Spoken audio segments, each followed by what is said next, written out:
आइए आइए, खुश आमदीद। कैसे हो तुम? तुम कैसे हो बेटे? ठीक हूँ अंकल। क्या ये तुम्हारा बेटा है? हाँ जियान। बिल्कुल अपने नाम की तरह लाजवाब है ये भी। अल्लाह का शुक्र है कि तुमसे मुलाकात हो गई। मेरे गरीब खाने में तशरीफ लाए, अल्लाह राजी हो तुमसे। खुश रहो। चलो आओ अंदर चलते हैं। ज्यादा वक्त नहीं है हमारे पास। बारान की हालत तुम जानते हो। उस पर हमला करने वाले शख्स को हम ढूंढ रहे हैं। जानता हूं, हमसे भी जो हो सका हम करेंगे। अपने लड़कों से कह दिया है, हर तरफ खबर पहुंचा दी है। तुम परेशान ना हो, जिस किसी ने भी ये सब किया है वो सामने आ ही जाएगा। अब बारान की हालत कैसी है? शुक्र है कि बेहतर है।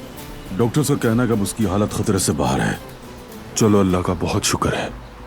जिसने भी ये हरकत की है वो इसकी भारी सजा भुगतेगा। यह हरकत करने वाले ने काराबियों का नाम नहीं सुना होगा, पछताएगा वो इस पर। ठीक कहा, तुम्हारी इत्तला का इंतजार रहेगा मुझे।